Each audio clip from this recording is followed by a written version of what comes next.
I love that recently I've seen a Borderlands movie and a new Crow movie, and the better film is the spin-off sort of sequel to War Room.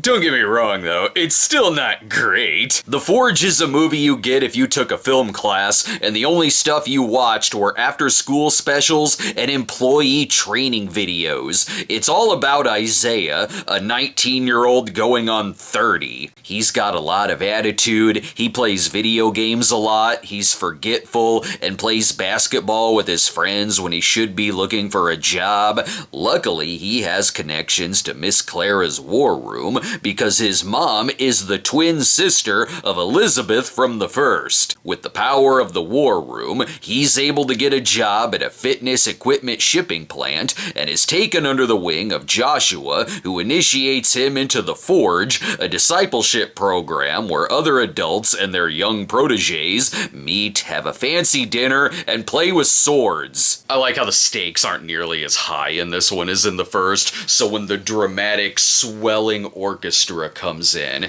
it's when the kid oversleeps and is late for work, and his boss is like, "You must buy an alarm clock and make sure you get a good night's rest." Like I'm watching a John Williams score being played over an adult learning to tie their shoes. Really, the message in the movie is fine. It's about learning responsibility and has a lot of good themes about forgiveness. But does it have to be so freaking weird about it? Maybe I've seen too many horror movies with this setup, but it kept feeling like something sinister was gonna happen. Like the Kendrick Brothers watched every PSA in the world except Stranger Danger. When they get to their private club, it constantly looked like it was gonna turn into some kind of frat thriller where someone says, "And now for the human sacrifice at our illegal sex club." And like War Room, it's about 80 minutes of material padded out to 2 hours. How do they pad it out? Subplots about the shipping business, constant establishing shots of the city,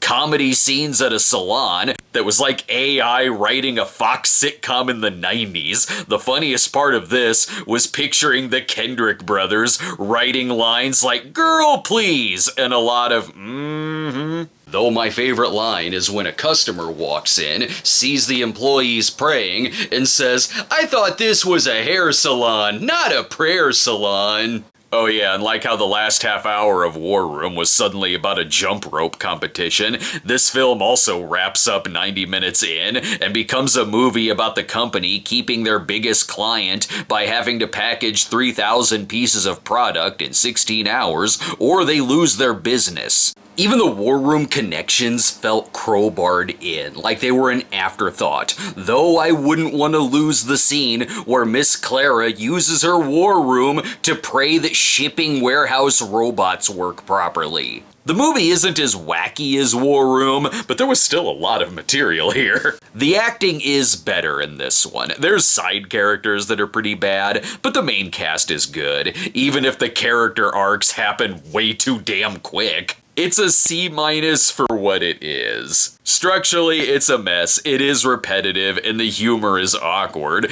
But hey, no one got divine food poisoning to stop them from having an affair, I guess. Thanks for watching, everyone, and be sure to follow us on our new Facebook page at facebook.com/therealcinemasnob, and we'll see you next time.